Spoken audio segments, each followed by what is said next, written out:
Welcome back, everyone, to another episode of Apostate of Mind. I'm Mark Peralta, your host. And as you may already know, one of the things that I reject is any and all claims to paranormal. And that includes the existence of spirits, entities, demons, anything outside the material world that can be captured, appreciated, measured through scientific means is just something that I just completely reject. As a former Christian believer, it would have been something that I had to accept as to be the truth. The existence of angels and a deity, a divine being that's outside, space time apparently, and somehow still operating in the material world is something that is at the very core of any and all religious thinking, and most certainly in my former Christianity. On the outskirts of religion, I think I would say now, second to pastors that are, in some way or another scamming people, that there's other schemes, professions, pseudo professions, I'd say, that are going to include people that claim to be prophets. I've encountered, in fact, I've got family that, they're Christian ministers, and, his title is prophet. Well, actually, apostle, and his wife, she is the prophetess.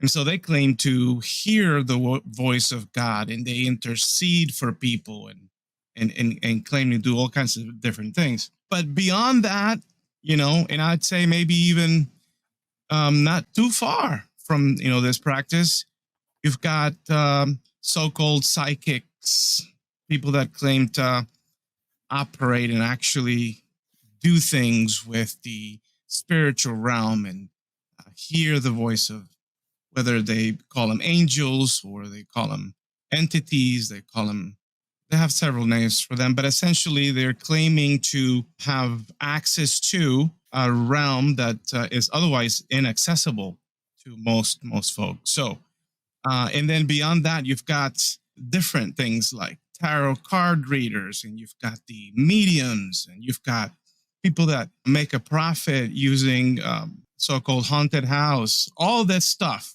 that is out there as a result of this religious mindset that there's this other realm out there. And so that's, of course, not true, in my opinion, but I feel like it's not enough for me to just say something like that, to just reject it, when there's wonderful people out there that are actively actually giving these people an opportunity to demonstrate their so-called powers and abilities. And so without further ado, folks, I've got with me Dr. Doug Krueger, and that I won't waste any time and bring him right in. Welcome, Dr. Krueger, to Apostate of Mind.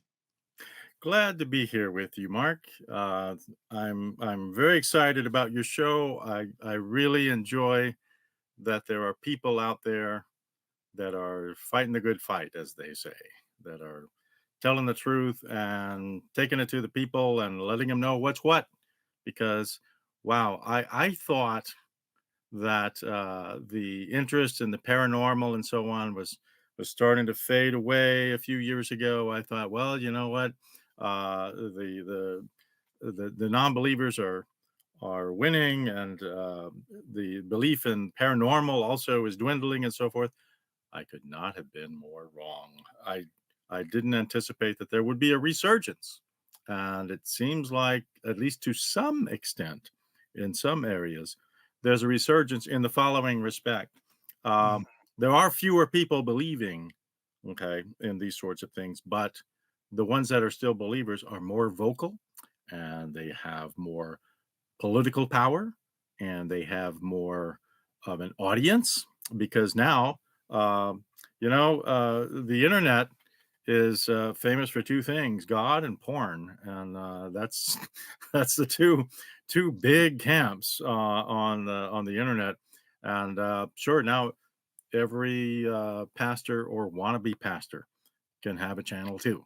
And yep, so there's still a lot of work to be done. A lot of work to be done. Not to mention social media and the easy access to people's personal information. Yes, that's right. Say, Yeah. so Dr. Krueger, tell us, could you give us a little bit of your background? Tell us about, how did you arrive to become an expert in this? What do you do? Well, I have long had an interest in the paranormal and in religion. My father was a minister, and he was a not a fire and brimstone type of preacher or something like that, but United Church of Christ. A very wonderful man. Did lots of good work in the world.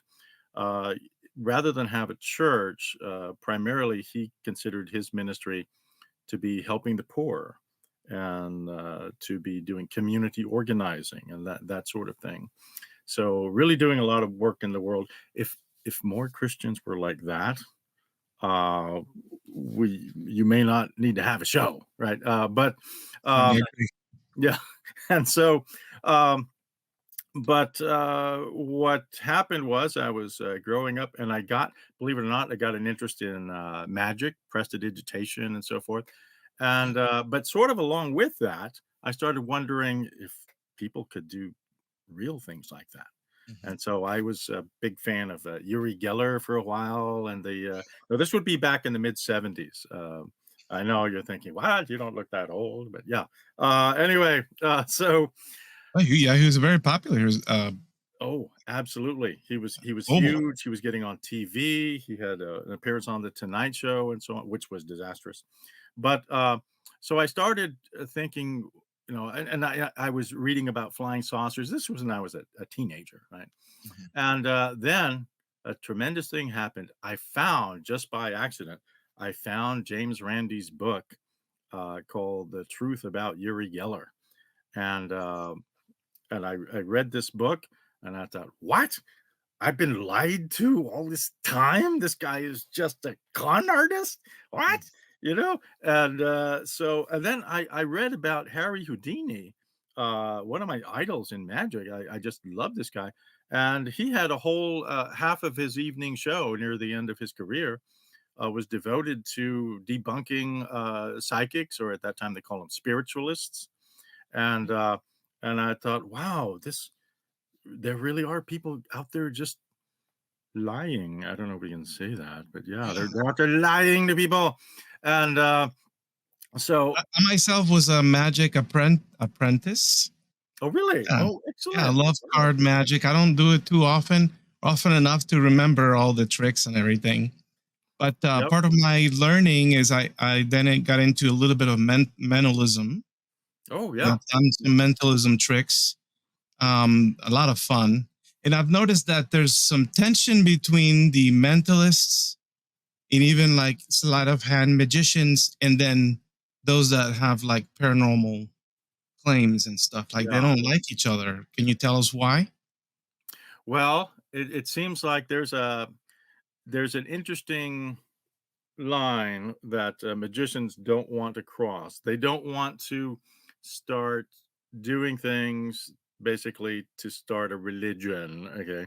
And it's thought to be, well, it's thought to be uncool. I don't know how you would say it. There's not really any rules about it. There's not laws about it, right? Here in my hometown. Well, I guess it's now my hometown. I'm originally from South Texas, but here in Fayetteville, Arkansas, there's a card reader on one of the main roads here in the town, the main strip, College Avenue, and that's been there for years and years. And she apparently does card readings and so forth. And there's there's a lot of that going on. And I've thought to myself, wow, how pervasive is this? And I started reading about it, and this stuff is all over the place. And with not just people that are doing things like card readings and so forth, but also people that just peddle a bunch of nonsense about metaphysics, and you can get in touch with people in other dimensions and so forth. I've been to New Age fairs where they sell things like that. And in fact, I teach a world religions class at the local college. I'm a college professor, and I teach philosophy and I teach world religions. And just today, I was showing my class this necklace. In fact, let me remove this and show you up close. Um, this is supposed to be a dragon's head. Oh, Okay. wow. Okay. And I like it because it looks kind of cool and so forth. But the story behind this is I went to a New Age fair as a skeptic, and I just like to get weird looking things and so forth. And this one guy was selling these, and he had some that were made into necklaces. And as you can see, it's held on there by some wire. And then he had some that were carved into dragon's heads, but they were just sitting them by themselves like paperweights or something. And so I asked the guy about the price difference between the two sets, and he told me the price or whatever. These are this much, this is this much. And I said, well, I think I'll get one with he called it a harness, right? I said, I think I'll get one with a harness, you know. And he said, yeah, that one wanted that. And I said, what? And he said, well, if they don't want to be harnessed, I don't harness them, he said. That, ooh.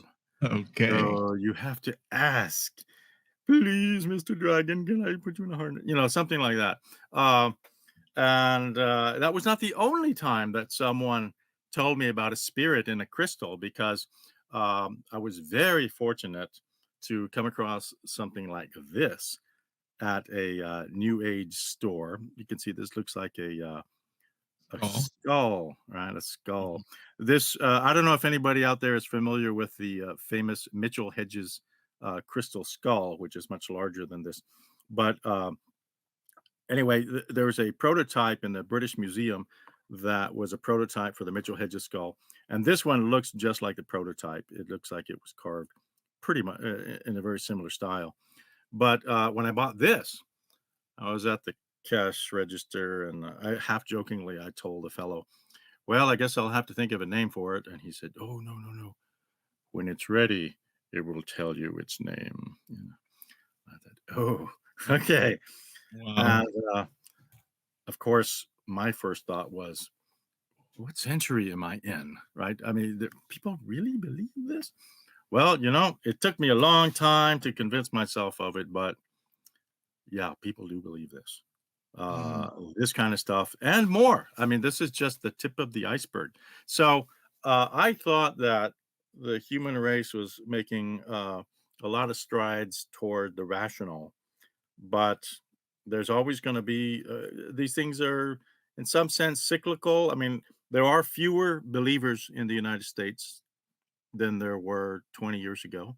There are fewer people believing in the paranormal and so forth, just ensure to some extent.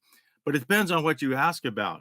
If you ask about things like, these, you might have fewer believers. But you ask about astrology, and there's still millions of people that push this. Oh, yeah.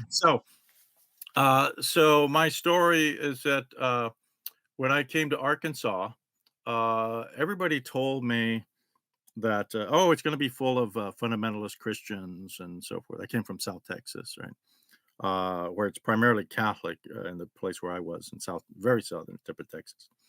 Mhm. And I came up here, and yeah, there was a whole lot of Baptists and so forth. But interestingly, so I got some bumper stickers, and I put those on my car. Things like, um, if Christ is the answer, what was the question? Uh, things like Jesus is lard, and things like the Darwin fish, stuff like that, just to mess with people. And I put Yeah. it on my little what I call the atheist mobile, put it on back there. I was driving around, and to my astonishment, people when I would park somewhere, people would leave notes on my windshield. Now you might think, oh, well, that shouldn't be surprising. People would hate that those are your bumper stickers. No, 99% of the notes on my windshield were positive. In fact, a bunch of people would put a note on my car asking, "Do you have a club? Do you have a group?" You know, Wow. and I thought, "Wow, this is incredible. I would never have thought." So so I decided, we need to start a club. One of the other big uh, big reasons that I started a Fayetteville Freethinker group was there was a retiring professor at the local university, the University of Arkansas here in Fayetteville, and as his sort of swan song, goodbye semester, he decided to do a class that he's always wanted to do, and that was a class on skepticism about religious belief and things like that.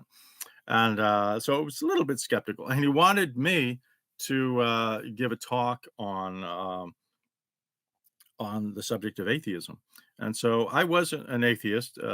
My skepticism about the paranormal over years and years, finally turned into just outright atheism. I thought, well, there is no God and so forth. And so I talked to this fellow, and a couple of friends of mine did as well. And I talked in his class about atheism. And the three of us, myself, my friend Daryl, and my friend Greg, we talked to the class about atheism and did little presentations. And we thought, why don't we start a club? And we did. And immediately it was a tremendous success. And I know people were saying, in the Bible Belt, there's going to be non-believers, there's going to be free thinkers. We called it the Fayetteville Freethinkers. We also had a TV show that we did on the local cable access channel, and we call that the Friendly Neighborhood Atheist Show. And Yeah. that one, we get a lot of people calling the TV station. There was one person that even called and threatened the people and said, if you show that stuff one more time, I'm going to go over there with my gun or, some other thing. And but fortunately, no such incident happened. And anyway, so we started kind of becoming a little bit infamous uh, in the area. And at our height, our group, the Fayetteville Freethinkers, was getting easily 50 people per meeting in a town that you wouldn't have expected that there would be that many people interested in anything except Jesus every week. Actually, we were meeting every month. Yeah, that was about right for us. And we meet at the public library, and we got quite a few people coming in. Now, we did encounter our fair share of some people that were upset that we were meeting at the library. We had people that would accidentally wander into our meeting. They saw something happening at the library and just walked in, and they would sit there for a minute and figure out what's going on and walk out furious. But on the whole, we had a very positive reception from the community, and so I was very pleased with that. In fact, I ended up writing a book, What is Atheism? A Short Introduction, based on my presentations that I did for that Professor Dick Bennett, a wonderful professor, retired now from the English department. The presentations I did at his class, and the questions and so on that I did at my very first onstage debate here at the one of the auditoriums at the University of Arkansas campus. And I'm pleased to say that probably no other event at that auditorium, Giffords Auditorium in the main building of the campus, no other event has ever held more people, because not only did we fill every single seat and have people sitting in the aisles and sitting on the windowsills, but there were also there were as many people that were turned away as were in the room because of lack of space. And people opened up the stairwells, the doors to the stairwells, and were sitting on the stairs and listening to try to hear what was going on in the debate. And so since then, I've done about a dozen debates, so all over the country. So it's been a very interesting experience. And Yeah, and I see on your Fayetteville Freethinkers website, you've got a lot of great educational tracks. I've been yes, clicking through the links, and you've got a lot of good info there. Sounds like that's information that you've gathered through the years. yes, myself and my friend Daryl and Greg contributed a few bits of information. But those are things that we wrote ourselves, and they're available on our FayFreethinkers.com website for free. You can download them, print them out, hand them out to your friends and family, um, and your enemies, especially. So yeah, we've in fact, we used to also set up a booth at the local municipal fair. There used to be one in the spring and one in the fall. Now I think it's just there's one in the fall. Although we haven't been to the more recent ones that they've had. Uh, those have kind of devolved into, rather than congregational types of meetings in terms of meeting people and so forth, kind of drinking fests or whatever. But in any case, we would have a booth at the local fair. And I was talking with my friend Daryl at one point. I thought, well, uh, we should challenge people with regard to their beliefs, get some interaction going. And so, in addition to our little handouts about religion, we started having psychic tests at our booth. And what we did was very simple. We racked our brains about what can we do for a simple test of a psychic at a booth, right? And eventually, one very easy thing uh, came up as a great idea, and that was we got a glass case that's sort of a bell jar, okay, that's clear and that goes over a stand.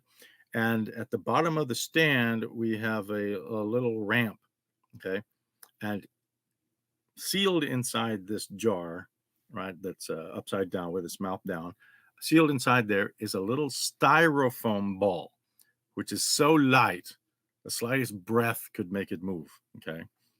But that's why it's sealed, so your breath won't make it move. Okay.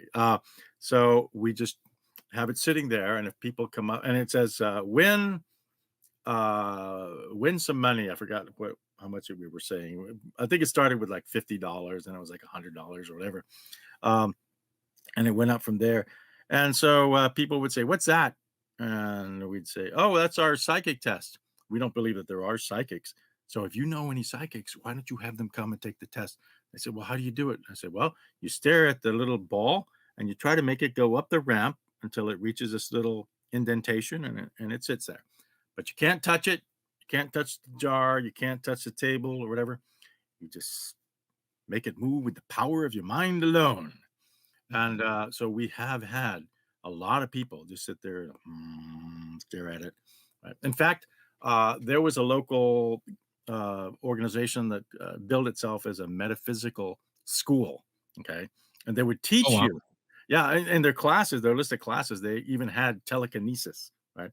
Moving things with your mind. So they set up a booth one day at one of these fairs. And so I saw that and I told my friends Daryl and Greg at the booth, I said, "Hey, they're the guys that say they teach this stuff. Have a booth over there. I'm going to go invite them." And they said, "Oh, good, good, good." Okay. So I went over there and I said, "Hey, do you guys teach folks how to move things with their mind?" And they said, "Yeah." And I said, "Well, do you charge for the lessons?" They said, "Yeah." I said, "So you must be able to do this." They said, "Yep." I said, "Oh, good, because you know what? You could win some money." And I told him about our little bell jar with the styrofoam ball in it, right? And I said, "Why don't one of you come over here and win the money?" And so this one fellow said, uh, "Sure, I'll go." He told his friend that was at the booth, he says, "I'll be right back. I got to go win some money." Right. And so we start walking toward my booth. Then he starts asking me some questions. He said, "Well, so what does this jar thing look like?" And I said, "Oh, it's just a clear jar with a little styrofoam ball in it. And there's a little tiny wooden ramp." And so I said, "And nothing in there is magnetic." And then he was like, "Okay." So you walk a little more and he said, "So tell me more about this jar." And I said, "Oh, yeah, by the way, it's sealed at the bottom so that you won't be able to blow in it and make anything move." And he was like, "Oh, okay." And we walked a little more. And then finally he said, "I don't know if I'll be able to do this. And I said, "Well, just see what you can do." Right. And so I went there and then some other people came to buy some bumper stickers and so on. But the whole time for about 15 minutes, he was just over there a few feet to the side, just staring at the thing. Right. Nothing happened. Finally, at one point, I sold a bumper sticker, looked around, he was gone. Because, of course, can't do that, right? It's not within the range of possibility. So, but that's just one of the many, many people. We've had a lot of people try for this thing, and that's just one of our tests. We've had other more formal tests that we've Yeah, done. and I see for a lot of money, a lot more money too. One of them was like, is it a $10,000 reward?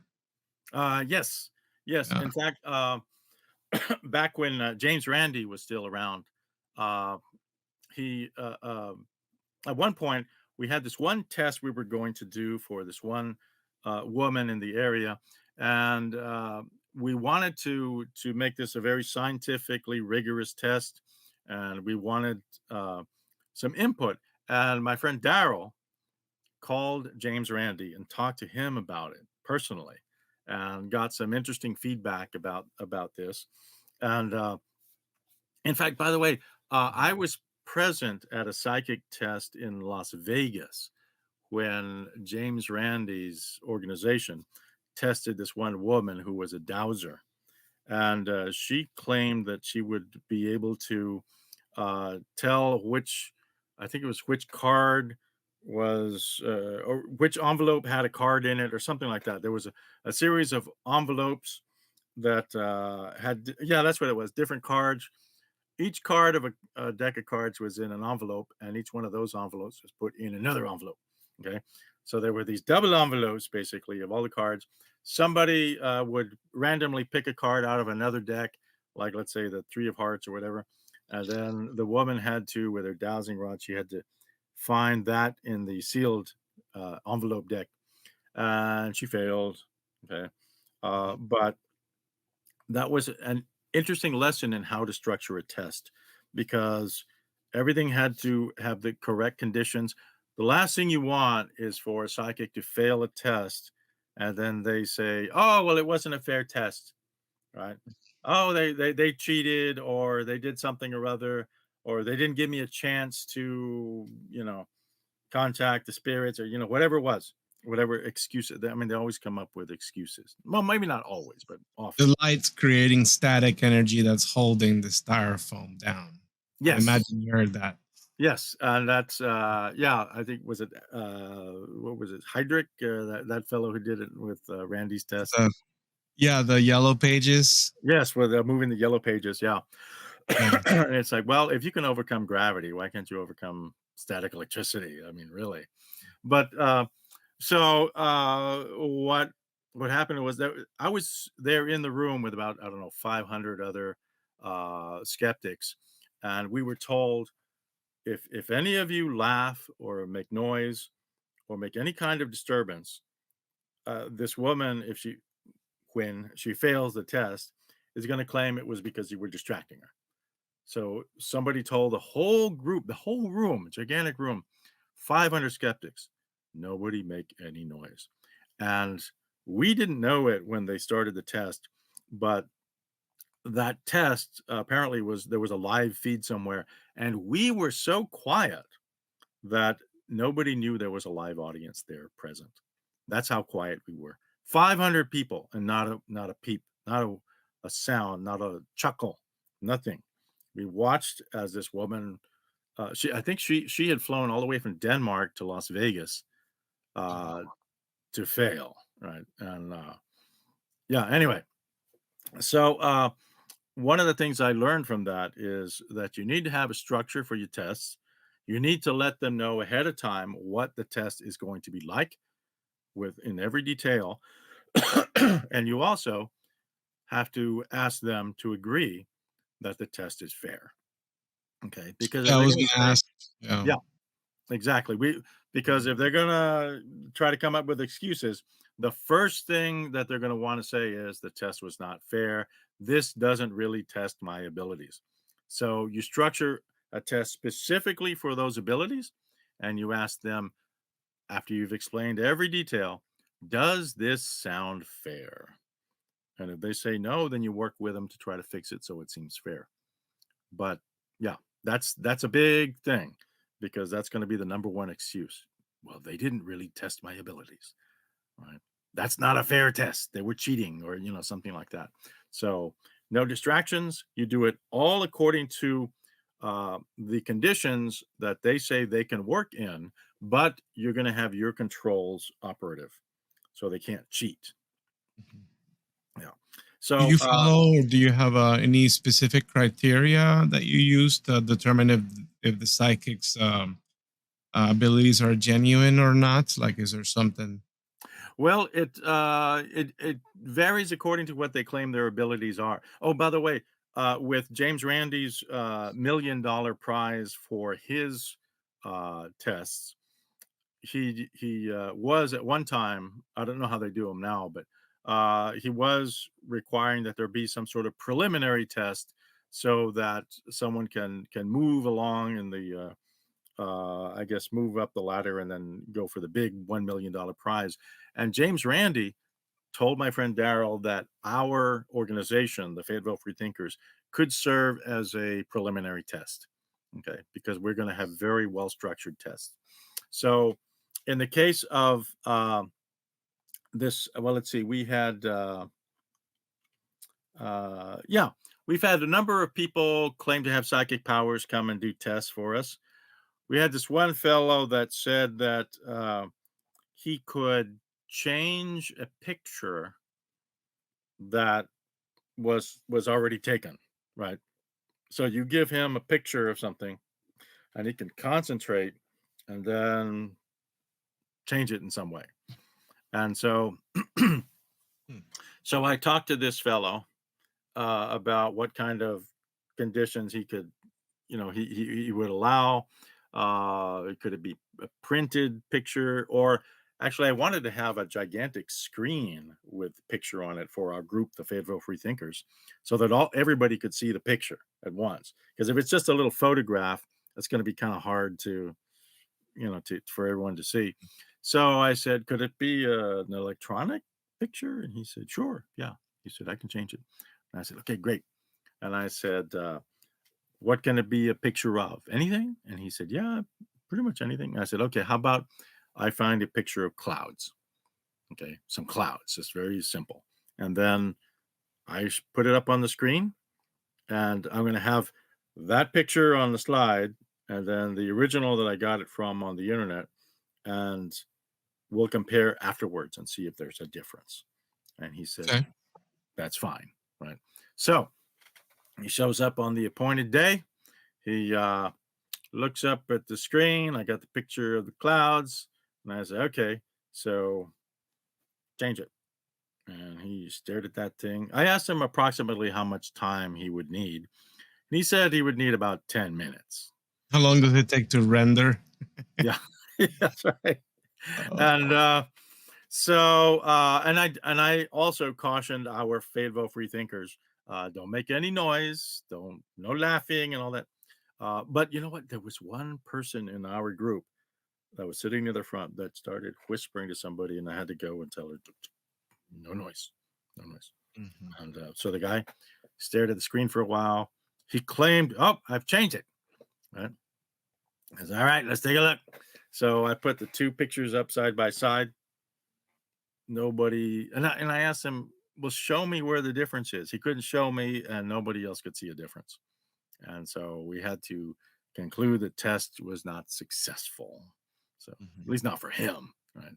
Um, we had another guy that sent me some videos of him telekinetically moving stuff around in his garage. Like he said, I can get a rider mower and I can make it levitate. And I said, oh, send me that. He said, yeah, I got a video of it. And so he sent it to me. And like an idiot, I must have spent 45 minutes or something looking at this video over and over. It was only a few minutes long.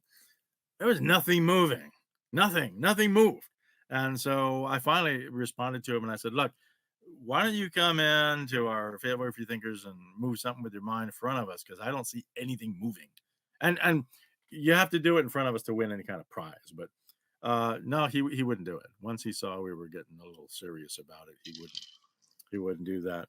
Um, but probably our biggest test has been the one where there was a local woman here in Northwest Arkansas who said that she could do two things.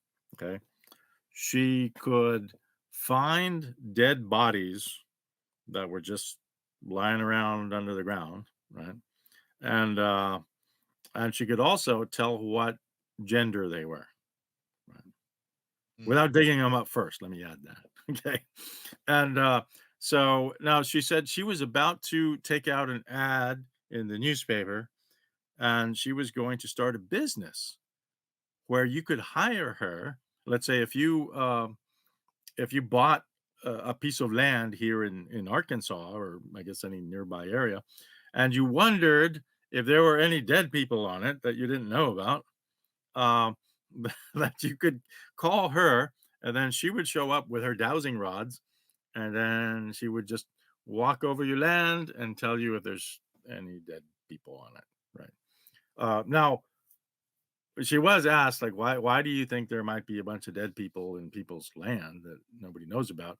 And of course, it's like, well, the Civil War was fought partly around this area, so who knows how many dead people are buried around in unmarked Mm. graves and etc. Make a lot of conclusions. Yeah, What yeah. about like those psychic detectives? The ones that supposedly help the police. Supposedly, right? Yeah. Well, there haven't been any real good cases where they've helped the police in any appreciable sense. Like, often what happens, and you and I could do this too if we wanted to become psychics, right? You just find some cases maybe in the news, somebody's missing or somebody's dead, and they want to find the murderer, blah blah blah. Just go up to the police and you start throwing out hundreds of clues, right? Oh, I see a white car, or this man in a raincoat is a it's a blue, dark blue, maybe black raincoat, and there's a there's a woman with blonde hair, and you just go on and on like this for and just do scores of these things, and then if by some chance they finally catch the murderer and the person has a white car, it's like, see, I told you. Didn't I say it was a white car? Is it? Yeah, Mm. you also said it was red, and you said it was this. Said it was a motorcycle. I mean, those things don't matter. All this, I said it was this, and it's like, oh, did Mm. the person have a blue raincoat? Yeah, but you also said they had a Hawaiian shirt, and they didn't. And you also said that, and so there's 150 clues that were useless and were wrong, and you got two things right, or maybe just one, right? So what's going to be on that psychic's website? The hits, right? Playing the hits. Oh, I was gonna say it sounds like maybe they're doing a little bit of cold reading to the cops themselves. And Yeah, maybe. Yeah. And oh, by the way, one of the favorite ones, and you'd have to really search hard to find a psychic that did not say this when they're helping the police. It's like, there's something happened near water, right? Because near water, that could mean all kinds of things. Well, for one Mhm. thing, if it happened in the house has plumbing, and that's near water, right? I Yeah, mean, you're almost guaranteed to have water somewhere in the close vicinity. to a faucet somewhere. Yeah, there's Yeah. a pool, there's a faucet, it rained, or there's a river.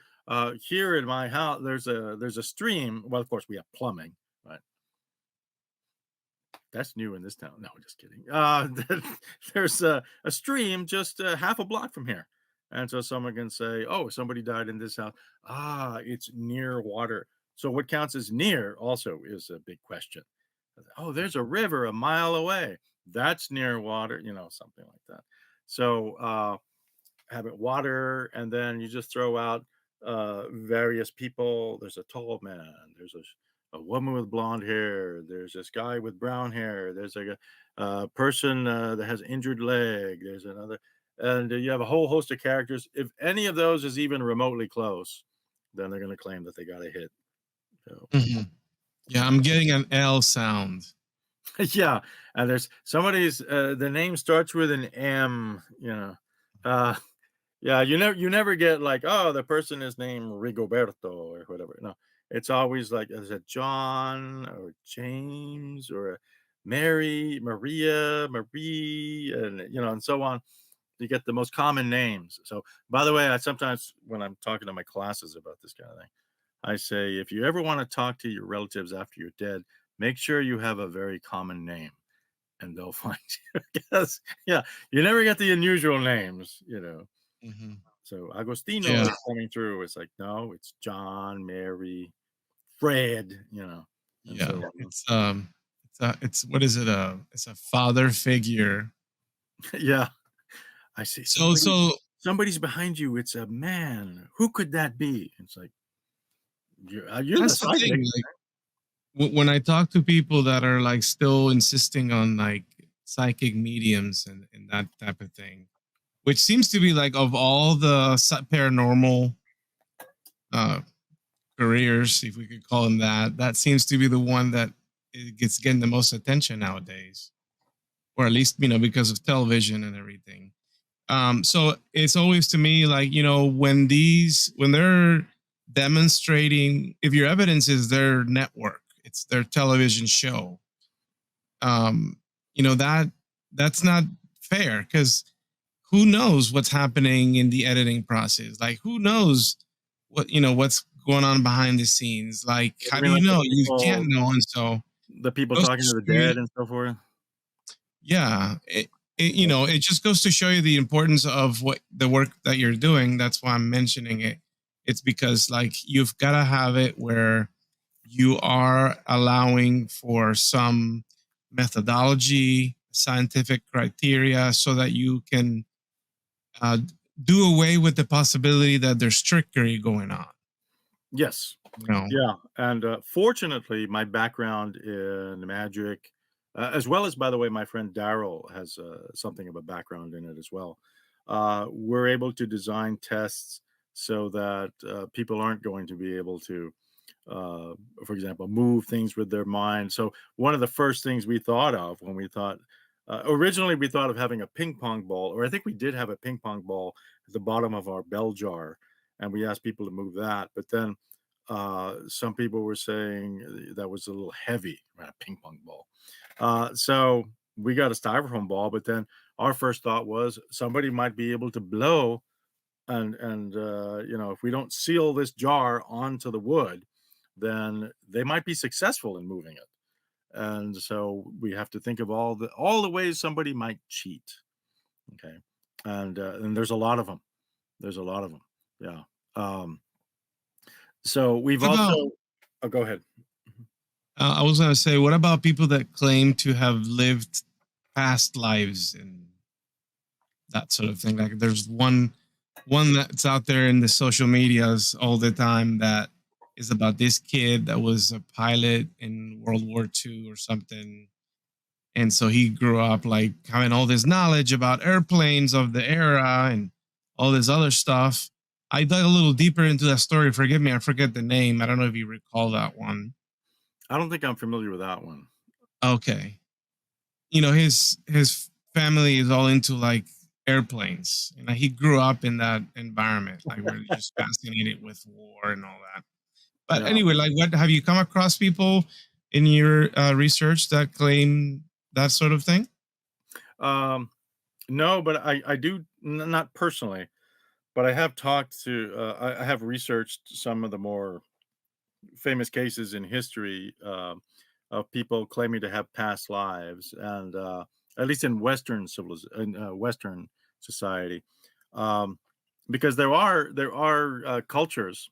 I teach a world religions class as well, Mhm. and the first few religions that we look at, Hinduism, Jainism, Buddhism, and so forth, have reincarnation as a facet of their religion. That doesn't get as much attention in the West as it does in those countries, but they have people claiming that sort of thing all the time. But in the West, one of the more famous cases was that of Bridie Murphy. um, there was a woman who claimed to have lived back in I think it was the late 19th century or something like that. I don't remember exactly when it was she claimed to have lived, but She said she had a previous life as a barrister in this little town in Ireland or something like that. And in fact, there was a book written about this case, and it became such a big bestseller at the time, and this would have been in the 50s, that it was made into a boring movie. And so, yeah. And but the problem with to hear the hype, it sounds like, wow, she was able to describe what it was like to live back then, and et cetera, et cetera. Well, it turned out that when people started really digging into the story, she said that her husband in her previous life had been a barrister or an attorney, and apparently didn't know that in Europe, she was an American woman. In Europe, uh, they have Europe's really old. They have records going back hundreds of years, and if this guy had actually gotten had that kind of a position, there would be a record of it, and in the town where she said she lived, there was no such record. So that was a problem. Then her description of life in that time was the sort of description you might give if you had just seen movies about that time. That'd be like trying to describe the Old West by watching John Wayne movies or something like that. It's like that's not really how it was. And so that is one of the more famous cases. The Search for Bridie Murphy was the name of the book about it and the movie, and it was a total bust. There haven't been any successful cases like that. There was a researcher in the 20th century, gosh, what was his name? Stevenson, I think, in which he thought for some reason that if you interviewed children, that they would be more likely to remember past lives because they were more recently born.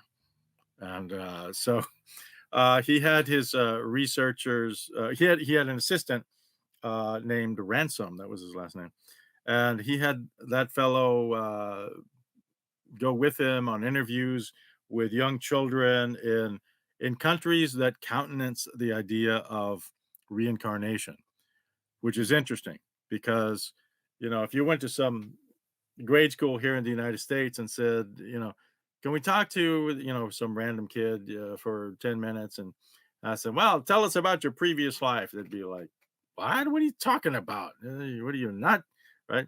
Well, of course, if you're going to some other country, they might they might start racking their brains and coming up with something, right? But what do they come up with? Well, nothing tangible, nothing. What When this fellow, I think his name was Stevenson, I don't remember exactly.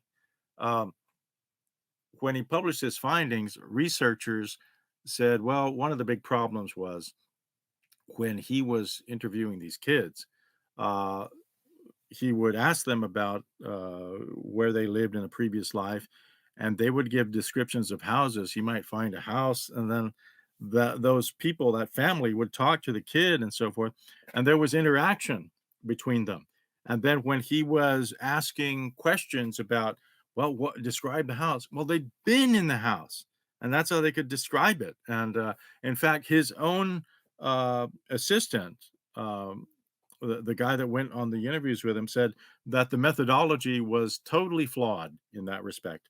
And so none of those supposed discoveries or revelations were worth anything scientifically because the methodology was poor. So, yeah, I don't think there's anything to this notion of previous lives.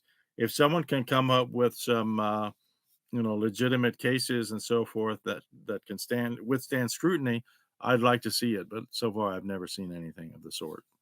Mm. Yeah. What about Doctor? Your perspective on the soul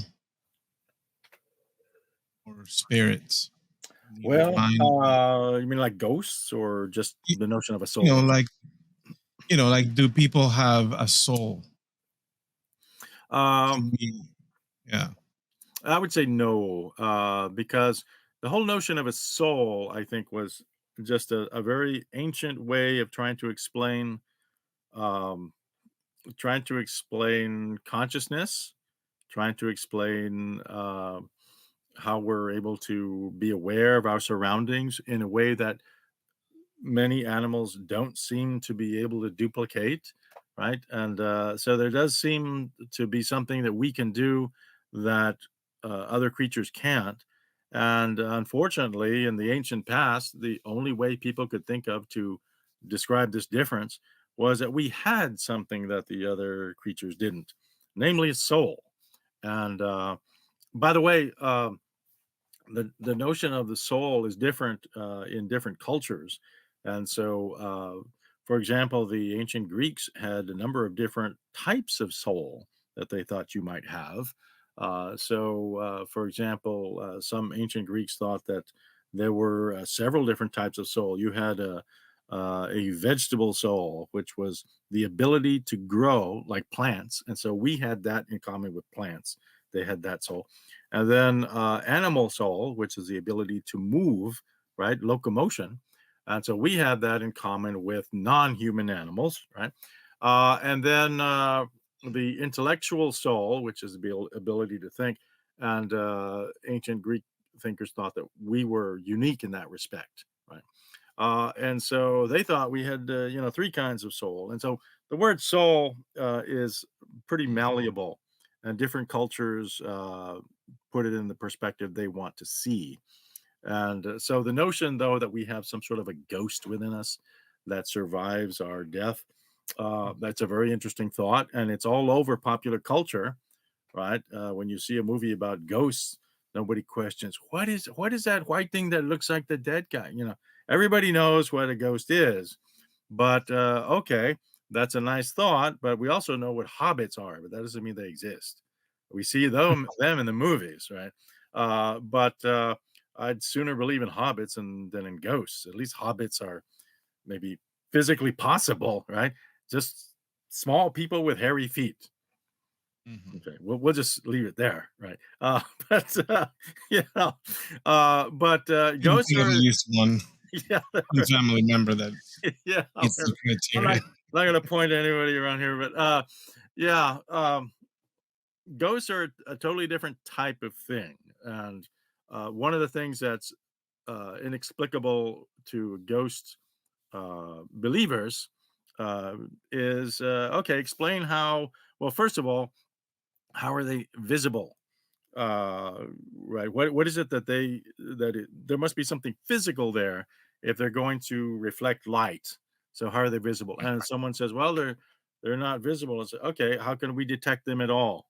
And so far, all the alleged haunted houses and all this other stuff, seances and all that, have come up with zero. Okay, there's nothing that science can grasp onto and say, well, finally you've got something, let's look.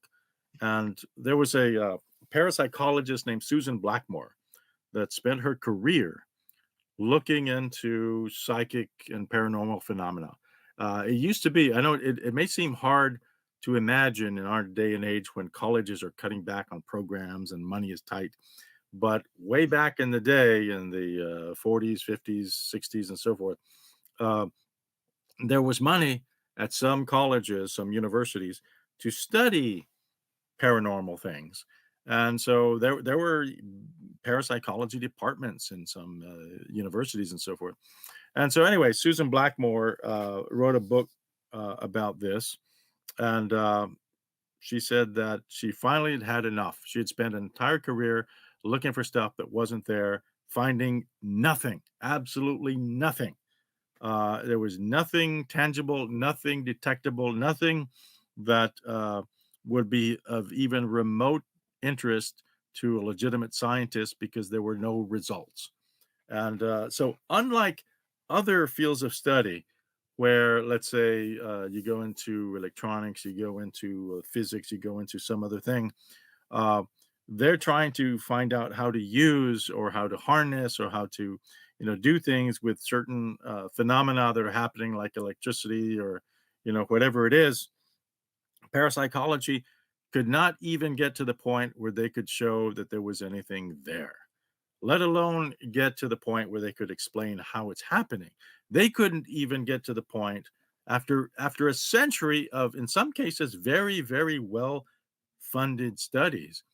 Parapsychology could not even get to the point where they could say, okay, there's this phenomenon. Now let's start looking for why it happens. Okay.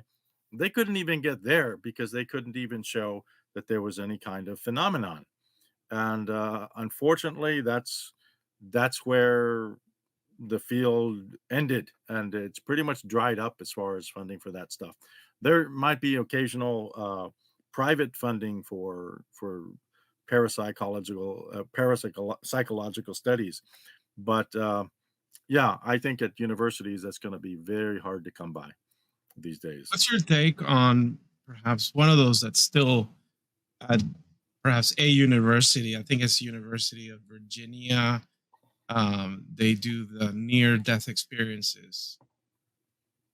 Oh, near death experiences. Well, yeah, that's really interesting. That definitely captures people's imaginations because they think it's proof of existence after death and so forth. And so, yeah, that stuff, there's no good evidence that that stuff is happening either, because what tends to be the case is there's somebody is dying, and they maybe they're even declared clinically dead on an operating table or something like that, and they describe seeing a light and maybe hearing a voice, or something like that. Well, we know that when you're deprived of oxygen, you go through a similar process. And so there's a physiological explanation that can explain why there's a light, why there's a tunnel, why you might imagine you're hearing a voice, or, something like that. And interestingly, by the way, when children have near death experiences, sometimes, which is rare, but sometimes, they don't always know that they're only supposed to hear or see dead people. Sometimes they'll be, hey, I saw grandma. Yeah, but she's over in the waiting room. How did you see her? How did you talk to her? Yeah, And they yeah, I'm sure they there's won't no good include that evidence one for on the that. news report. Yeah, and so you hear about a bunch of sensationalized cases, like there was this little kid named Burpo that recently was the subject of that was his last name. That was and what was it? He made it into a little cottage industry, and he claimed that when he died on the operating table, that he saw Jesus, right? And then in fact, not only did he see Jesus or something like that, he even or maybe he saw God, and he's sat on Jesus' throne or something like that. I mean, it was a whole 9 yards and everything. Well, turns out that methodology matters. Okay. And so if somebody says they have a near death experience or whatever, then it is important how you ask the questions. How you ask the questions. Um, he was a little kid, had his questions asked by his father, who was a pastor. And there was quite a bit of time that passed between the incident and this book that came out. Oh, God is Real. That was the name of the thing. Yeah. Mm. And that turned into a movie. And there's a book, and there's a workbook, and et cetera, a whole little cottage industry about it. But if the person asking the questions of this kid for the longest time has a vested interest in a certain result, that's a result you're probably going to get, right?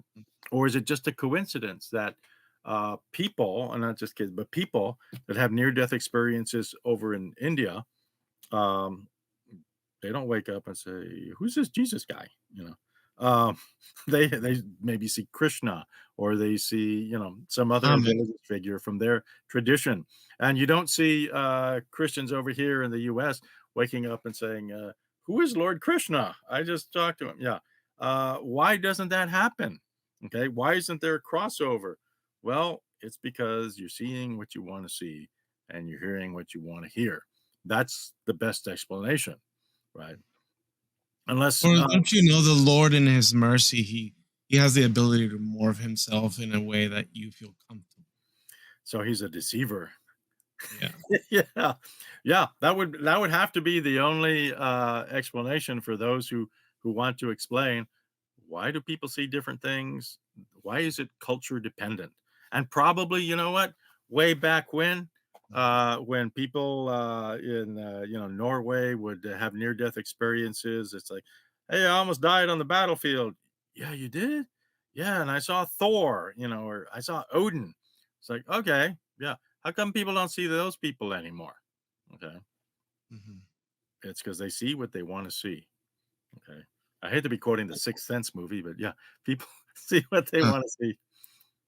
and another way at this that perhaps shares that same situation, where they're seeing what they want to see, or what they're likely to see because of their upbringing, their context and all that stuff, are these encounters, these paranormal encounters with demons or spirits that approach the person. And one of the things that I've correlated in just having conversations with people that tell me about this all the time is like, when I ask them, when did this happen? And it's almost always they're in the middle of their sleep. And then I ask them, after they saw the devil, what did you do? They almost always go back to sleep. It's, if you ask enough questions, it seems like there's an awful lot of these spiritual or demonic encounters in the middle of sleep. And I personally relate that now to sleep paralysis, as an actual, I suffer from sleep paralysis. And when I was a believer, I thought that it was the devil approaching my bed because I'm doing all the right things and I'm going to church, and he's trying to keep me from getting closer to God. And so I felt persecuted by demons and all this and that. And I had moments where I would, like, in my paralysis, try to wake myself up. And that's how I self-discovered, not to mention that I later worked as a sleep technologist, so I had to do a little bit of learning on sleep medicine and what Oh, sleep paralysis is all about. And so I managed to handle my sleep paralysis, the hallucinatory experience that can often be coupled with that, by waking myself up. But I used to do it at first to do it and start praying, and I would pray every night because I thought really the devil was at the bed of my foot, the foot of my bed. Um, but what have you come across related to these night encounters that a lot of people seem to, or at well, least that I by the experience? by the way, I think it's somewhat amusing that here's this hugely powerful demon that can come from another dimension and has all these powers and etc. And even said he could give Jesus all of the realms and so forth, and give him all these riches or whatever. Mhm. And so what can he do to stop somebody from going to church? Well, he sneaks into their room at night and sits at the foot of their bed, and that's it. That's the best. That's the best satanic creativity can do. And only Um, me, because my wife would, she would never heard, she never caught a thing. wow. Um, So he's tiptoeing in there. Oh, I'm the evil demon, but I don't want to wake him. And yeah. it's like, oh, And then we're once so it's done, you considerate. just go right back to sleep. Like, Yeah. I'd say myself, like, all right, listen, if the devil really came to see you now, would you just go take a nap, or would you not go and tell your friends and call your mom and rush to church? Right? You Yeah. wouldn't go back to sleep. Who's in whose mindset?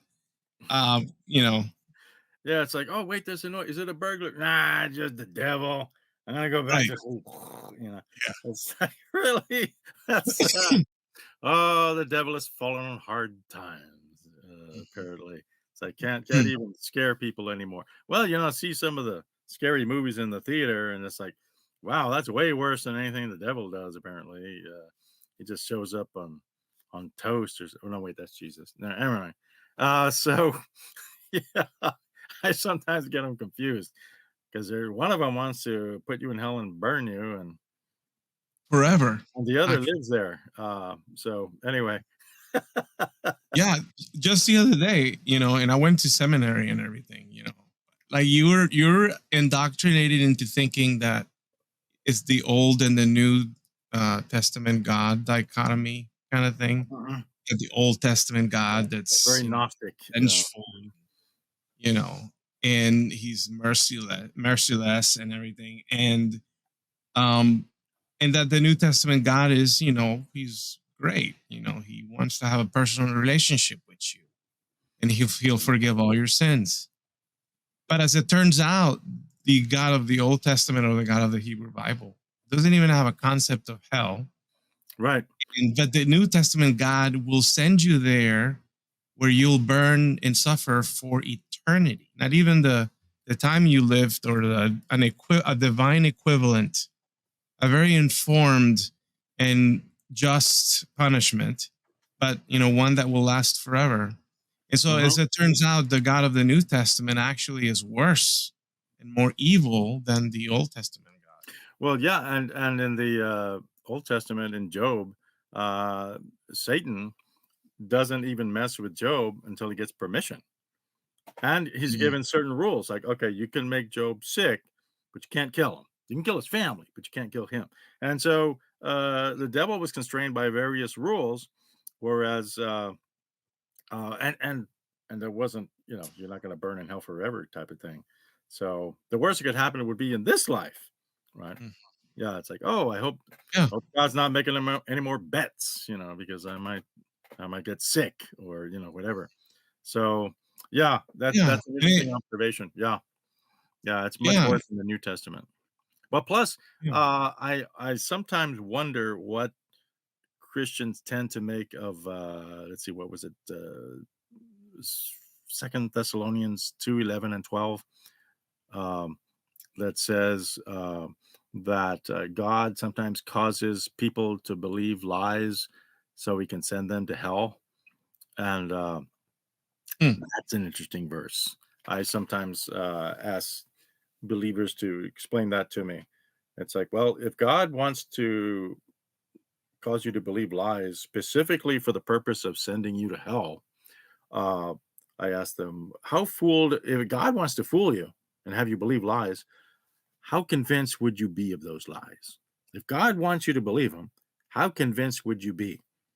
A little bit convinced or totally convinced? Well, totally convinced, right? That means God's fooling you. God can really fool you. So I asked them, how do you know that this whole Yeah, thing, there's how do you know there's Christianity is a not one of God's lies? there's a very strong sense that I get, at least when I read the letters, especially Paul, that these things, the whole concept of just being able to believe in Jesus and the resurrection, that it's spiritually discernible. In other words, that God Himself has to unveil these things for you, because otherwise you're totally incapable and you're lost in all your sin. And how is that fair? But that takes us away from our present subject. Yeah. By the way, at some point we Yeah. might want to have a conversation about atonement theories because I do cover a little bit of that in my world religions class, and that is a source of great consternation to believers. What was the whole mission of Jesus? But anyway, it's Yeah. not as clear cut Yeah, I'd as love to talk about that. Yeah, what that Mark could be a said. follow up to this for sure. Yeah, yeah, that's some great stuff. Yeah. So I- Mhm. so back to psychics, right? So yeah, by the way, so this one woman we tested with her dowsing rods, she claimed she could find dead bodies and tell their gender. I told her we don't have dead bodies to bury and see if you can find them. So I said, how about this? Well, my friend Daryl and I worked this out. We said, we'll go to a local cemetery and we're going to cover up 20 headstones where it's crystal clear from what's written on the marker whether it's a man or a woman, because she said she could tell the gender. And like it'll say loving wife or, wonderful husband or whatever. And then you come along and we'll have the gravestone covered up. We just trash bags, right? And then you tell if it's a man or a woman there, and she agreed that that would be a fair test. Okay. So we had her watched by some people, so she wouldn't be getting calls from somebody following our person or whatever.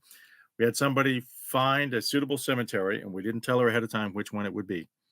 Mm. and we had that person cover up 20 headstones, um, where it was very clear whether it's a man or a woman buried there. We bring the woman over, and she said that was a fair test. So she got out her dowsing rods.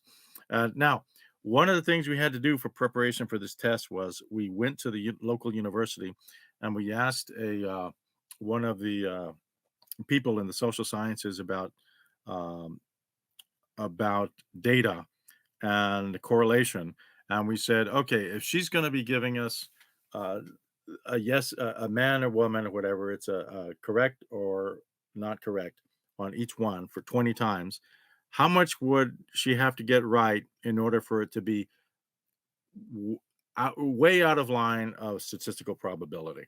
Because each one is 50-50. So she should get 10 right just by guessing, right? If each one is 50-50.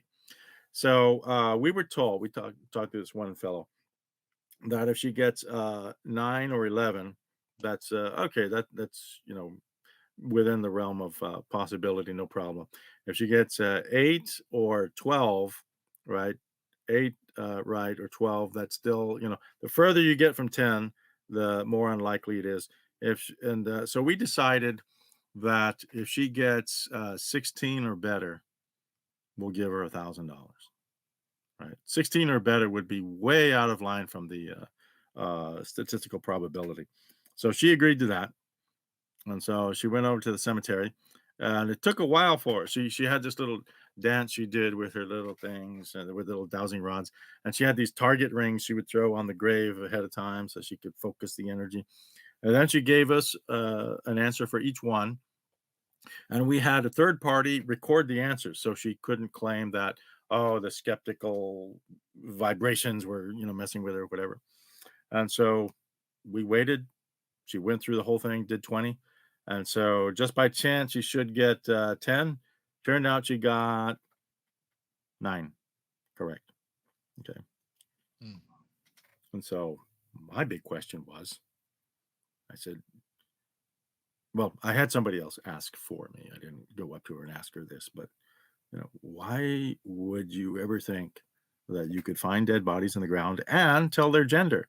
Had you ever thought there was a dead body somewhere and then you actually went out and got a shovel and dug into the ground and it's like, there's the man that I thought was there, right? Of course, the answer is no. Well, then what made you think you could do this? And she said, well, I'd heard that my grandmother could do it, so I thought I could too.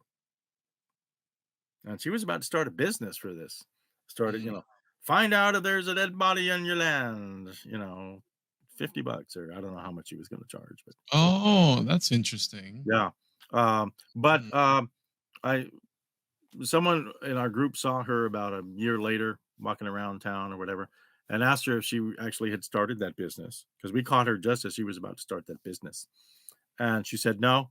She said she'd put away the dowsing rods and hadn't touched them. So I guess Mhm. she figured that she didn't have the power, right? She didn't have the power Good. after all. Yeah. So, Yeah. What about psychic mediums? What's your take on that? What's happening there? um, well, I don't think there are any psychic mediums, but there's lots of different kinds. There's the kinds that like James von Prague and John Edward that talk to the dead, right? And that stuff is just cold reading. That stuff is just, and wild guesses, and just going with common names and things like that. I remember there was this one documentary about where somebody was talking about, I think it was John Edward or von Prague or one of these, and taping a show or something like that. And people came out from the audience and they were like, he's asking everybody the same questions, right? I mean, at some point, somebody's going to say, yeah, yeah, that's right. And so you tape, 3 hours and you show 30 minutes. What's going to happen? Can you get the best 30 minutes out of 3 hours or something like that? Yeah. You and I would look like psychics too. It's like, hey, do you know somebody whose name starts with an M? It's like, no. Okay. Do you know somebody whose name starts with an M? No. Do you know somebody? And you just keep going. You're going to get, you got 50, or maybe 100 people in an audience, and you're going to get some hits. You record those, and you got a show. And so, Yeah, and the thing about it is that they're not necessarily filling up their studio with like just random people off the street. These are people that are they're there because they want to get readings, and they have an agenda in mind, and they're almost always huge fans. mhm. They're almost like celebrity, Oh yeah, like cult following. I So remember seeing. Yeah, yeah, I saw a postcard one time for an ad for, I think John Edward was going to be appearing at some theater somewhere, and it was like $200 a ticket to get in. And so, who's going to pay that unless you're really convinced this guy can tell you some information, right? I mean, these people are making some money. Yeah. By the way, I think he was that one John Edward guy was gonna, or is it Edwards? I don't remember, but he wanted to do a show and try to talk to the people that died in 9/11, right, in the World Trade Center. And that show was actually starting to be in development when word got out that he was doing it, and the backlash was so severe that it was they quit working on it. But so he never actually did it. But that would have been in horrible bad taste. Yeah. But some of these folks, I mean, they're just, they have no scruples, right? I mean, if you're going to look people in the eye and tell them you're talking to their dead relative by just giving them a bunch of nonsense, that tells me something about that person's character. Now, some of these folks tell themselves, like I'm sure Von Prague and Edward, they tell themselves that, oh, well, I'm making them feel better, like I tell them their relatives are okay, closure. and it makes them feel comforted. Um, yeah, maybe it does, but that doesn't mean that you have the right to do this to them, right? I mean, it's a scam, and maybe it's not illegal, right? Because it falls under the heading of religious freedom, okay? And courts don't want to adjudicate questions about religious truth. I mean, that's just not something the courts are going to do. They're not going to come forward and say, "No, you can't. People can't talk to the dead."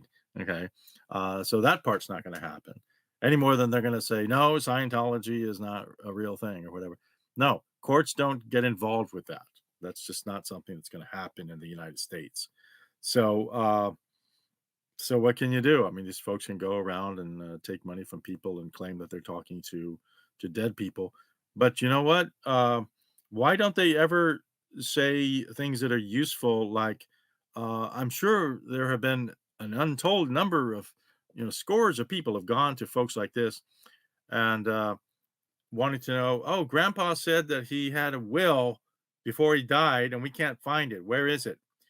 It's, oh, your grandpa says that he's in a good place. It's like, look, we need some actual information. Where's the will? You'll never get that. You know, you'll get things like, oh, well, he said he didn't want to tell you where it was because no, where's the thing? Well, that would be something tangible. That would be something testable, right? Or how about I go into a room and on a dry erase board, I write a 5-digit number. Now you tell grandpa to tell you that number. Then we've got something, okay? Something we can test. But Yeah. we don't ever get something like that. Many of them seem to play this game. Well, they wouldn't consider a game because it's part of their rationale that spirits or spirit, as they often refer to it, um, speaks in by way of signs or symbols. So there's not a literal communication. What's your opinion about that?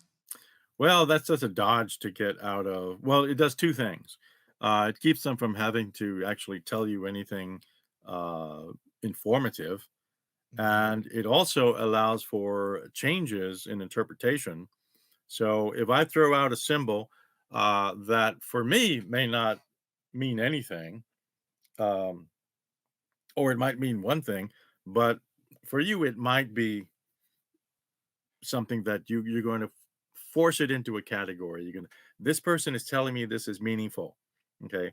Like, grandpa is saying, watch for the flash. Watch for the, what does he mean by that? and you just rack your brain, and then you will impose a meaning on it because you want it to have meaning. And when you do something like that, well, it doesn't take a whole lot to, depending on what kind of signs they give you, it doesn't take a lot to impose meaning on very generic type of symbols, phrases, things like that, places. And just like, oh, you remember that time we went to that one park and you really liked it or whatever, and then it's like, no, I don't. Oh yeah, well, it wasn't exactly a park, it was and then you're off and running it, but you've got something there that you're working with. Then you can change it to, okay, it's not a park, it's a playground, or it's not a playground, it's a backyard. Then and then eventually you're going to get something. Oh yeah, I kind of remember that. And then you're thinking, well, why would he tell me that? Well, of all the things grandpa or grandma could tell me after being dead, why are they mentioning this? Oh, you don't know. Well, you know what? You'll probably remember on the way home. Hmm. And that's always a good dot. You'll know later. It's like, you don't understand what that means. You'll get it later, after we've stopped taping, after the show's over, after you're gone and everybody else is gone. People are going to think, oh wow. And then there was that one guy that oh, I bet he got it now, right? I mean, you'll just impose a successful hit upon the situation because you figure this guy knows what he's talking about, or you wouldn't have paid $200 to sit in the theater for this. Yeah. It's almost as if you're going there to get gaslighted. You're volunteering to get gaslighted by these people so that you can continue believing what you already want to believe. Yeah, one of my favorite examples was James Van Prague was telling some family. He was saying, "Does somebody here know Charlie? Anybody know?" Somebody was like, "Yeah," and then he starts saying, "Charlie says he's okay, blah blah blah," and then it turned out Charlie's a dog, right? It's their dog, and it's like, really, Van Prague, you couldn't tell there was a woof woof going on. It's like, really, You didn't see that symbol. yeah, he didn't see that coming. It's like, oh, and then you just immediately move on to the next group. Hey, how about you? You're looking Right. for, yeah. So it's a bunch of educated guesses, a lot, and cold reading is not that hard. Cold reading, where you just you look at the age of the person, what kind of clothes they're wearing, and you just do that a little bit of practice, and mainly you start doing the same thing to a bunch of people, and the studio is going to edit out the duplicates and just put in the hits, and wow, you're going to look pretty miraculous, you know, Oh, for sure. for a half Yeah, hour. that's Well, actually 25 minutes with commercials, maybe 24 minutes, something like that. You don't need a whole lot to do a show. And yeah, you can go. I can imagine that there are many mediums that are.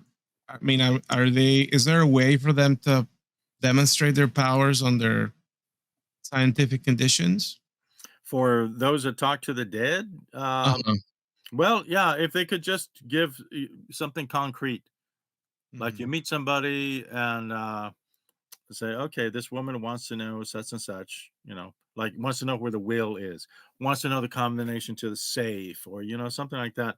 That could be very concrete. That could be much in the way of trying to show that you're correct. You get some of those together, and you got something. But yeah, barring anything like that, just vague things like, oh, they say they're happy, or yeah, you remember that time that you put your underwear in the freezer? And there was one, I think Von Prague did that one. Remember? Oh no, it's Edward. Remember that time you put your underwear in the freezer? No. Oh, you don't remember? Your brother was laughing about that. It was so funny. No, I don't remember. You'll remember on the way home. And that's stuff like that. Although my favorite medium was the animal psychic who talked to the Oh, animals. Yeah. okay. I don't know if you remember, she had a TV show, Or like and, pets, people's pets. yeah, and, so this one family called her up and said, "Our tortoise is depressed," right? And it's like, "How do you even know a tortoise is depressed? What is it's moving slowly," you know? Yeah, So she showed looking up. a little green. Yeah, that's right. And, not doesn't have the pep in its walk that it used to have, Yeah. Uh, yeah, she shows up and says, "Oh, well, it says it's too cold in here. You gotta turn the heater up." It's like, "Duh," it's a reptile, right? Um, But what my favorite episode of hers was, she goes somewhere and the people say, "Oh, we had this deer that is scared to go under its little." They built like a little shelter for it, for out in the yard, and it doesn't want to go in there because the previous one they built fell down and it scared the deer, and now they built a new one and it doesn't want to go in there. So the woman said, "Oh, well, you know what? I will tell the deer that it's okay to go in there." And then she just stares at the deer. Okay, I've told it. It may take a few days for it to go in there, but I've told it it says it's gonna do it, that sort of thing. It's like, what easier job as a medium could you have than talking to the animals? I mean, Yeah. wow. I mean, the animal, no animal's gonna be able to deny that you're right, right? So it's Mhm. like, oh, the animal, it's scared of something that jumped out of the bushes last week. Well, your pet raccoon can't say that you're lying. So that's got to be the easiest job of Mhm. all the psychic performers. So I have to agree. Yeah, I despise mediums most than all the other practices. Although I do have a bit of an anecdote that I haven't shared in the channel before, and that's when I was well, it didn't happen to be. This is my dad. I grew up with my dad telling me this story, and that's this. I guess he described her as a gypsy woman that had approached him, and she engaged him in conversation, blah blah blah, and like she was like, the reason why you don't have a job right now, the reason why you're going through this phase, of life where nothing seems to be working is because a past girlfriend put a spell on you. And so spirit's telling me that's the case. And so, but I can help you. Don't worry. And so like apparently like she held his hands and then she's like, hey, something's gonna come out from this. We were just cupping each other's hands, I guess. And whatever comes out, make sure to kill it. Like don't let it, escape.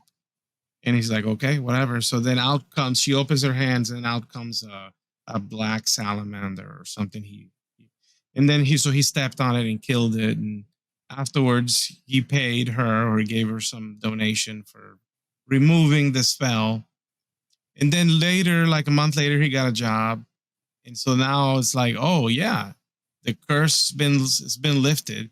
Now mind that this is a young professional, he's an engineer. We got a job but it was because the gypsy freed him.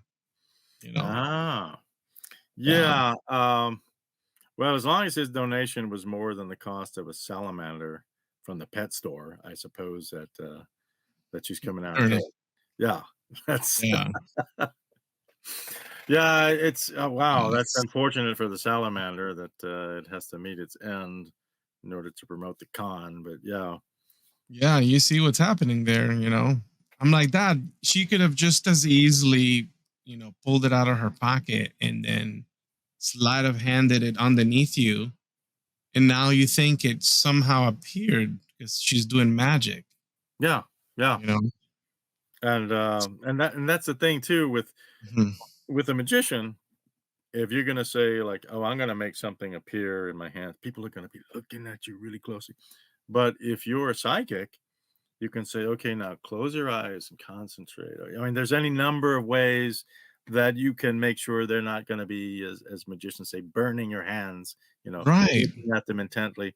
It's the easiest job in the world, to do it. It's like being a magician where people aren't trying to figure out how you're doing the tricks. But in this case, it's because they don't think they're tricks, right? Yeah. So, yeah, it's like, That's "Close true. I your read eyes in and the salamander will appear," and it's like, well, yeah, yeah. I read in a magic book somewhere that the last thing you ever want to do is tell somebody, "Hey, let me show you a magic trick," because then, you know, they now they're disappear. really looking, and so you don't want that. Yeah, yeah. So true. Yeah, I feel like there's one other of these, um, one other that escapes me. Um, we've talked about the mediums. There's a lot of psychic hotlines out there. A lot of people giving their money away by calling, I guess, 1-900 numbers or something. What can you tell us about that? Oh, by the way, because I teach a world religions class, I have an enormous collection of tarot cards. I have one of the Okay. largest, probably one of the largest collections in Northwest Arkansas. Probably not the largest, but I've got easily 100 decks of tarot cards or more. I mean, way more. And I mean, there's like all over my house or all over my office at my college and so forth. And so I love the artwork, and they're interesting. I just find them interesting, the artwork. But yeah, so I have the official tarot deck of Miss Cleo. I don't know if you remember her. Way Yeah, of way course. back when. I have the Yeah. official deck. I got it used at some thrift shop or something. No Uh, way. oh, and so, yeah, she was big. Turns out she wasn't named Miss Cleo, and she wasn't from Jamaica, and all that was a bunch of. The accent was not even real. It wasn't real. Yeah, yeah. Yeah. So, and that's how it is when you call these psychics. They're given. They have a script, and they go through. It doesn't have to be word for word, but there's a certain procedure, and you ask questions and so forth. And pretty much the only real hard restriction is because you pay by the minute often, right? Is the way Mhm. these things work. They don't want you to talk too long at any one time, because if you talk a lot and you spend like $300, you might say, "I'm never calling those people again." They don't want that. They'd rather get a little bit at a time for indefinitely than to get Hmm. a lot at once and then no more. So they actually do try to limit the calls uh, to the point where they think you would be willing to call back. And so, Oh wow. And I yeah, bet people feel like they're like carrying after them, like, hey, listen, let's not, yeah. I'm not trying to take your money. So it's better to get $50 10 times than get $150 once, you know. Wow. And that's the way they operate. So yeah, Pretty they good they business. yeah, just give you the usual vague stuff about, things have been bad, haven't they? Well, I mean, you're calling a psychic, right? I mean, you don't Right. call when you're super successful and everything, you don't call and say, "Hey, tell me how successful I am." No, they want to know things are bad. Can you help? They're calling Of for help. course. Yeah. So it's an easy job, and of course, the people that you call are not psychics. They have no, you know, and the people on the phone, I can't imagine that any of them really believe of themselves that they really have psychic powers, because they're following, a very general type of a script, and so forth. They they're just going to talk to you, try to take up X number of minutes of your time, tell you a few positive things. You know what things you're going to be looking at, blah blah blah. But watch out for the such and such, and and there goes 10 minutes of your time and, $75 of your money or whatever it is. So, yeah, it's an unfortunate thing about our culture that those things are so prevalent.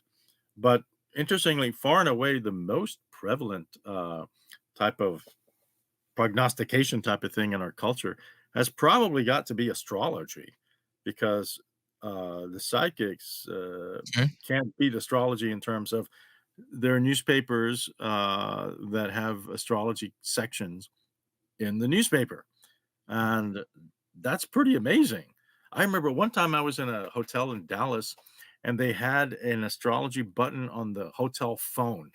Like No you way. could press this button and it said, astrology on it or whatever, or horoscope, and you could press the button and get a horoscope for Wow. whatever. For Virgo, press 2. Like that. Yeah, that's right. Exactly. Oh, Exactly. okay. So yeah, but yeah, I guess astrology has kind of taken a back seat to the more active mediums and so forth. But those astrology columns are still pretty popular. Newspapers aren't anymore, so that is kind of going away. But yeah, books on sun signs and the year 2024 for Virgos or Sagittarius or whatever it is, Mhm. they'll still sell. People still do that, because as I tell my world religions class when we're doing divination, which we're going to do on Thursday, in fact. pretty much anything that can render complex results is ripe material for divination. Like anything you could have a bunch of different outcomes. So how many different ways can the stars be in the sky? Well, a whole bunch, right? And when you're born. And how many different ways can chicken guts hit the floor, right? Well, a bunch of ways. And so the people used to, take the entrails of the chicken and throw it on the floor and say, "Look at that. Oh, that's a bad sign," Mm. and all that. Uh, Anything, you name it. How many Yeah. different ways can tea leaves be in the tea, and etc. So you name it, and probably somebody has tried to do divination through it. Like I heard that Sylvester Stallone's mother invented rumpology, where you can tell somebody rather than looking at somebody's palm to tell their fortune, you look at their butt, right? And No way. Their yeah, butt? and she Okay. was apparently, yeah, apparently she was asking famous people to send, you know, to sit on the copy machine and send pictures of their butts so she could tell their fortunes. Hopefully Oh, she wow. didn't get any positive responses, but uh yeah, anything. People's Mm. inner eye, look at the eye. People said that you could tell your fortunes from that, from your palms, from the soles of your feet, you name it. And Mm. so this has been around with us for thousands of years. Um, it's hopefully not going to be around for another thousand, hopefully not for another 50. But yeah, this is still a phenomenon. People just want to know what in the world's going to happen. They want to know because people are scared of the future in many cases. They're Mhm. scared. What's going to happen? I don't have any money. Am I going to get a job and so forth? And it would help if they could go to somebody that maybe can guide them in a different way, but just telling somebody, "Oh, things are gonna be all right." Well, that's not really helpful. That might be comforting, but being comforted is different from being helped. So I'd rather see them go to somebody who says, "Oh, you need a job? Well, here's you can go to some free organizations and get help for how to do a good interview for a job, right? Perfect your interviewing skills to let people know how you can help their company and things like that. That would be way more helpful than just being told, in the next month you're going to get a job. Okay, it might be true, but it would be just a coincidence if it was when people make those kinds of predictions. So, Mm.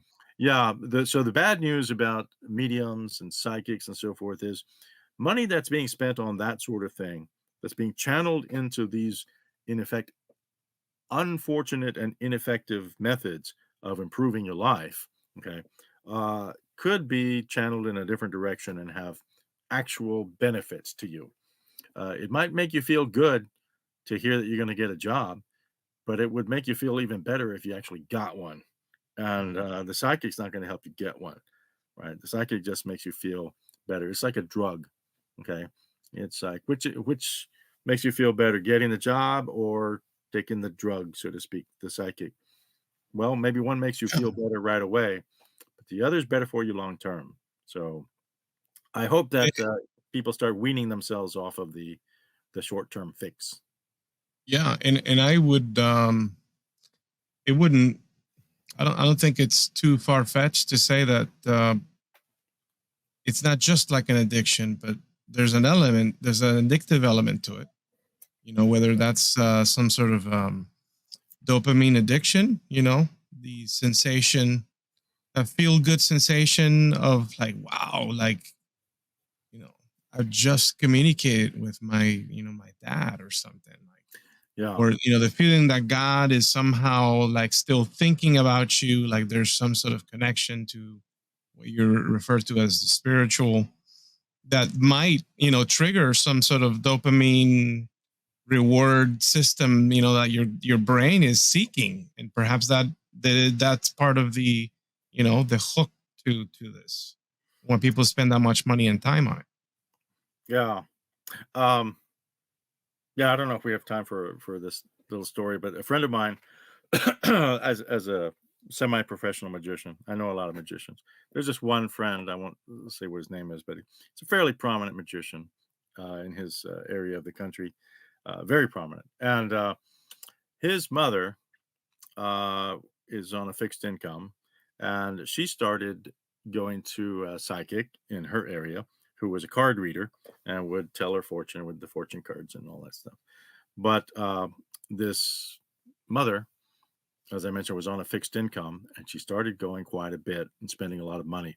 So my friend found out his mother was doing that and said, "Look, don't go to the site. You can't afford this. You can't afford to do this." And the mother said, "Well, I really want to know the future and all that." And so it looked like going to the mother wasn't going to be particularly helpful. So he went to the psychic in the area, and he knew which woman, the card reader, the mother was seeing. I went over to her and said, "Look, please don't give any readings to my mother anymore." And the woman said, "Who are you to tell me that I can't do readings?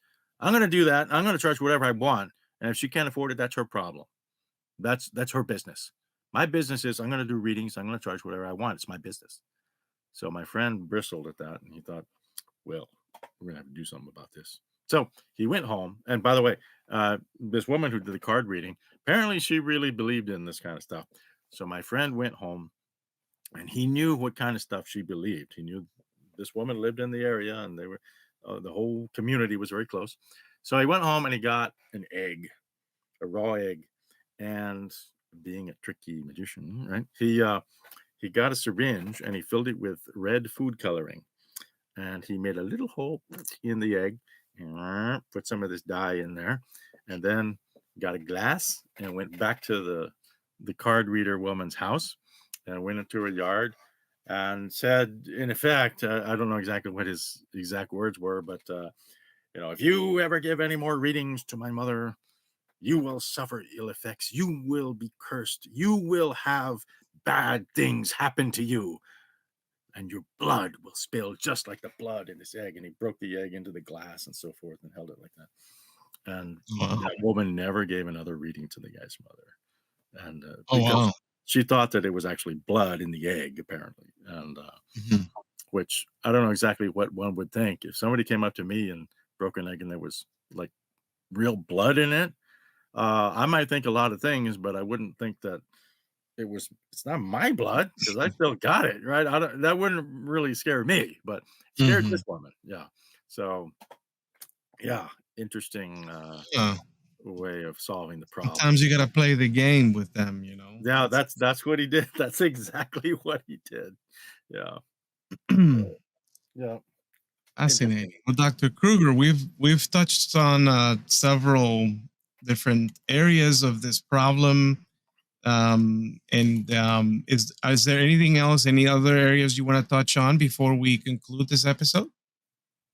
Well, I just want to say that I'm pleased to hear that I haven't had very many people recently apply for getting tested for psychic powers to us, and I'm hoping that that's because maybe there's some element of that aspect in our culture waning.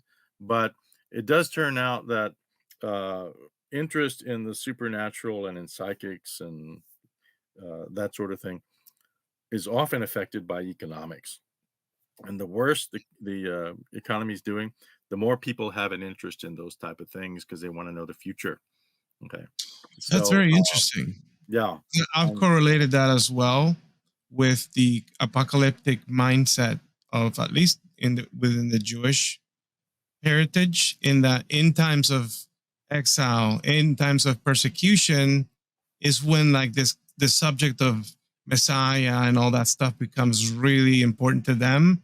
But then during times of peace and independence, then that seems to be not really a thing that anyone's interested in, and then the focus becomes something else until bad things happen again. Yeah, exactly. So we can only hope that this sort of interest in psychic powers will start to fade away over time, but perhaps it may not be in our lifetimes. Yeah. Interesting. Well, I'm sorry to end on such a sour note. Let me say a good note. How about this? Well, yeah, give us any concluding remarks, anything, take it away. Well, you know what? The skeptics in our country are more and more numerous. There are more people that say they are not part of a religious tradition, that they don't have any religious belief, and so forth. And that number is climbing dramatically. In fact, just a few days ago, I read that 28% of the U.S. population now falls under the category of no religious belief. Okay, Mm. so now that doesn't mean they're necessarily atheists. That would include atheists, agnostics, and sort of people that are non-committal in some way. But that's good. That's a good direction for things to go in. Awesome. Well, Dr. Krueger, it's been an absolute honor and pleasure to have you here. I'm so glad that we made this possible. Oh, I'm glad to be Folks, here. This is wonderful. yeah, please do come back again. We make something happen. And folks out there, please check out Dr. Krueger's book. Please show us the book that you've got there. Oh, Where can we find this? This is available wherever fine books are sold. Okay. So Amazon and other places. Yeah.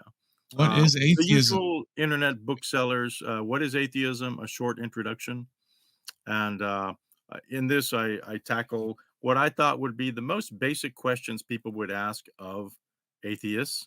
What is atheism? Where do you get your ethics? What about all those arguments for God's existence? Things like that. And I address those one at a time in the separate chapters. And it's at one time, this was published back before atheism was cool, right? And so, yeah, it was at one time the best-selling atheism book on Amazon. And I know because Okay. I got a screenshot of it. Nice. Yeah. Well, I'm definitely going to check it out and get a copy of it myself. Excellent. And anything else you want to plug in, Dr. Krueger? Feel free to visit the Fayetteville Freethinkers website, and that's Faye Freethinkers, Freethinkers plural, FayeFreethinkers.com. Awesome. All right, folks. Well, as I've said again, this has been an absolute honor, Dr. Krueger. We'll see you next time. And folks, thank you for sticking around. Don't forget to like and subscribe. Get Dr. Krueger's book. And until next time, this has been Apostate of Mind.